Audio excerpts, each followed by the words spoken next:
اگر شروع رمضان میں کر لی کہ میں نے پورے مہینے کے روزے رکھنے ہیں، پھر اگر کسی دن سحری کے وقت نیت نہ بھی کر سکا تو اس کا کوئی اعتبار نہیں ہے، اس لیے کہ نیت پہلے سے وہ کر چکا ہے۔ رات کو دل کے اندر نیت تو ہر وقت ہوتی ہے، اتنی سی نیت کافی ہے رمضان کے روزے کے لیے۔ اور اگر کہ نیت کرنے کا کہ زبان سے کہنے کا یا ہر دفعہ نئی نیت کرنے کا دل کرتا ہے تو صبح صادق سے پہلے کر لے۔ صبح صادق کہتے ہیں جب ہمارا روزہ بند ہوتا ہے، جب سحری کا وقت ختم ہوتا ہے، اس کے فوراً بعد صبح صادق کا وقت شروع ہو جاتا ہے۔ تو بہرحال یہ ہے عام نیت۔ بعض دفعہ ایسا ہوتا ہے کہ نیت کرنے میں انسان کو تردد ہوتا ہے۔ اس کی مثال یوں سمجھے کہ آپ نے سفر پہ جانا تھا اور آپ نے سوچا کہ سفر میں جانا ہے، بڑی راستے میں تنگی ہوگی، اور سفر کے اندر اللہ پاک نے روزہ کو چھوڑ دینے کی رخصت دی ہے، تو لہذا آپ نے نیت نہیں کی روزے کی۔ لیکن دن میں جیسے ہی فجر کی نماز پڑھی یا سورج نکلا تو اچانک آپ کا سفر ملتوی ہو گیا۔ اب آپ روزہ رکھنا چاہتے ہیں، سحری تو آپ نے کی ہوئی ہے یا نہیں کی، دونوں صورتوں کے اندر آپ چاہتے ہیں میں روزہ رکھ لوں، تو اب کیسے آپ نیت کریں گے؟ کب تک آپ نیت کر سکتے ہیں؟ یا رات کو بخار آ گیا، صبح سحری کے وقت بھی بخار تھا، تو ذہن کے اندر تردد تھا کہ روزہ رکھوں یا نہ رکھوں، تو فجر ہوتے ہی دن ہوتے ہی آپ کی طبیعت ٹھیک ہو گئی اور آپ چاہتے ہیں کہ میں روزہ رکھ لوں تاکہ رمضان کا روزہ ضائع نہ ہو، کیونکہ رمضان کے روزے کی اپنی ایک برکت ہے۔ اس کی قضا اگرچہ ہو سکتی ہے لیکن قضا کی وہ برکات نہیں ہے جو رمضان کے مہینے میں رمضان کے روزے کی برکت ہے۔ تو اب آپ اس برکت کو چھوڑنا نہیں چاہتے ہیں، تو اب اس صورت کے اندر آپ نیت کب تک کر سکتے ہیں، کیسے کر سکتے ہیں، اس کی کیا شرائط ہیں، یہ مسئلہ آپ نے سمجھنا ہے۔ تو نصف النہار شرعی شرعی طور پر جو آدھا دن بنتا ہے اس سے پہلے تک آپ نیت کر سکتے ہیں۔ شرط یہ ہے کہ صبح صادق سحری بند ہو جانے کے بعد اس وقت تک آپ نے کچھ کھایا پیا نہ ہو۔ اب شرعی طور پر آدھا دن اور عرفی طور پر آدھا دن کس کو کہتے ہیں؟ صبح صادق کے بعد ہمارا جو شرعی دن ہے شروع ہو جاتا ہے سورج کے غروب ہونے تک، اس کو کہ شرعی دن کہتے ہیں، اور سورج نکلنے کے بعد سے لے کر سورج غروب ہونے تک جو دن ہوتا ہے اس کو عرفی دن کہتے ہیں، عرف میں جو دن ہوتا ہے۔ اب ہمارا جو کہ شرعی طور پر دن شروع ہوتا ہے وہ صبح صادق کے فوراً بعد، مثال کے طور پر 4:48 پہ سحری ختم ہوئی تو 4:48 کے بعد ہمارا شرعی طور پر دن شروع ہو گیا اور مغرب تک وہ دن ہمارا رہے گا۔ اور جو عرفی دن ہے، جو عرف کے اندر وہ سورج نکلنے کے بعد شروع ہوتا ہے، 6:10 پر سورج نکلتا ہے، تو عرف میں جو دن شمار ہوتا ہے سورج نکلنے کے بعد سے وہ 6:10 سے لے کر غروب تک۔ تو ایک دن وہ ہے جو 4:48 کے بعد شروع ہوتا ہے غروب تک، ایک دن وہ ہے جو 6:10 پر شروع ہوتا ہے غروب تک۔ تو دوسرے والے دن کو عرفی دن کہتے ہیں، جو صبح صادق کے بعد شروع ہوتا ہے اس کو شرعی دن کہتے ہیں۔ شرعی دن کا جو آدھا ہے وہ ان دونوں میں، عرفی دن اور شرعی دن کے اندر 40 منٹ کا فرق ہوتا ہے، جس کو عام طور پر ہم زوال کہتے ہیں نا، زوال۔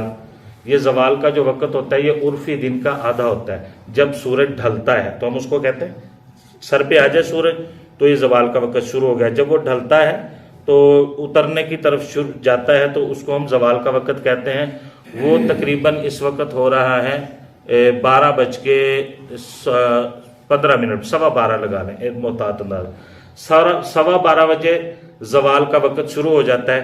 اس سے 40 منٹ پیچھے آ جائیں، احتیاطاً 1 گھنٹہ پیچھے کر لیں، 11:15 بجے تک آپ روزے کی نیت کر سکتے ہیں۔ شرط یہ ہے کہ کچھ کھایا پیا نہ ہو صبح صادق ہو جانے کے بعد۔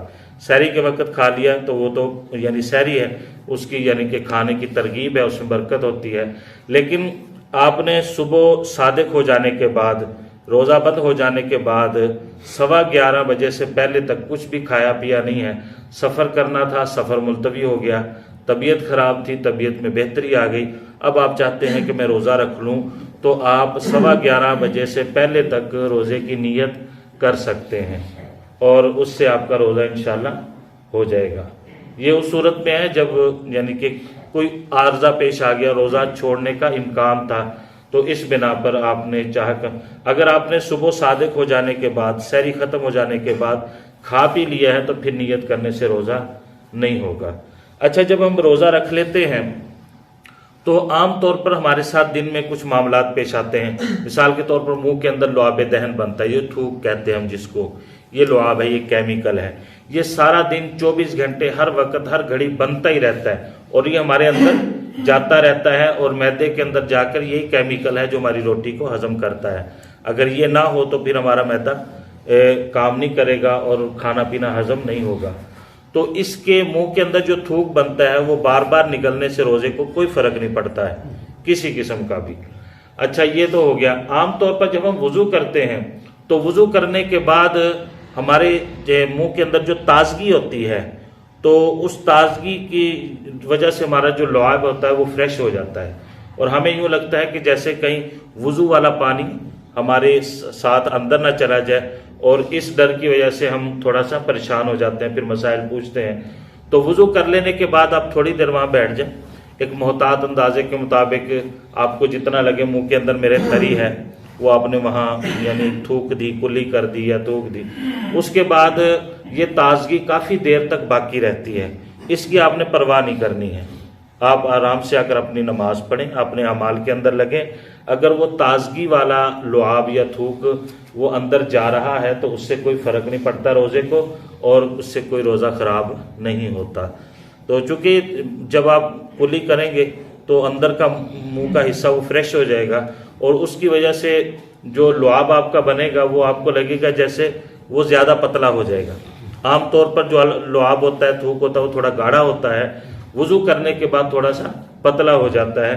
تو آپ ایک محتاط انداز کے مطابق 1-8 منٹ آپ وہاں بیٹھ جائیں اور منہ کے اندر جو تری وغیرہ ہے آپ اس کو وہاں تھوک دیں اور اس کے بعد بے فکر ہو کے آ جائیں۔ وہ تازگی کچھ دیر تک آپ کے منہ کے اندر رہے گی، اس کا جو لعاب ہے، اس کا جو یعنی کہ وہ فریشمنٹ ہے، وہ اگر اندر چلی بھی گئی تو اس سے آپ کے روزے کو کوئی فرق نہیں پڑے گا۔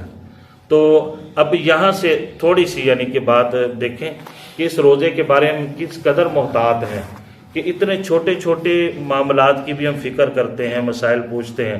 تو میرے دوستو، اس روزے کے اندر، روزے کی حالت کے اندر ہم بڑے بڑے گناہ کر جاتے ہیں، اس کا ہمیں احساس ہی نہیں ہوتا، اس کی طرف ہمارا دھیان ہی نہیں جاتا۔ غیبت کی ہے، کسی کے اوپر بہتان باندھ دیا، کسی کو گالی دے دی ہے، کسی کے ساتھ یعنی کہ ہم نے برا سلوک کر دیا ہے۔ ہاں جی، ایک روزہ دار وہ روزے کے بارے میں اتنے معمولی سے مسائل پر بھی فکر مند ہے، لیکن وہ اپنے باپ کو آنکھیں دکھاتا ہے، اس کو اس بات کا احساس ہی نہیں ہے۔ وہ اپنی ماں کو جھڑک دیتا ہے، اس کو اس بات کا احساس ہی نہیں ہے کہ یہ شرک کے بعد سب سے بڑا گناہ ماں باپ کے ساتھ بے ادبی کرنا، ان کے ساتھ بدتمیزی کرنا ہے۔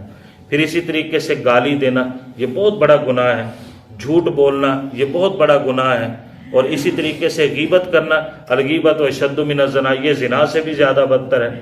تو ایک حدیث پاک کے اندر آتا ہے کہ حضور صلی اللہ علیہ وسلم نے ارشاد فرمایا، روزہ رکھنے کے بعد اگر کوئی آدمی گناہ نہ چھوڑے، غیبت نہ چھوڑے، گالی دینا نہ چھوڑے اور جھوٹ بولنا نہ چھوڑے، جھوٹی قسم کھا کر سودا بیچنا نہ چھوڑے اور دھوکہ دینا اور ملاوٹ کرنا نہ چھوڑے، پھر اللہ کو کوئی پرواہ نہیں کہ وہ کھانا پینا چھوڑتا ہے یا نہ چھوڑے، اللہ کو اس کی کوئی پرواہ نہیں۔ تو اس لیے ان چیزوں کے اندر بھی تاکہ ہمارا روزہ اچھے طریقے سے اللہ کی بارگاہ میں قبول ہو جائے تو ہم اپنے آپ کو گناہوں سے بھی بچانے کی پوری کوشش کریں۔ اللہ پاک عمل کی توفیق نصیب فرمائے۔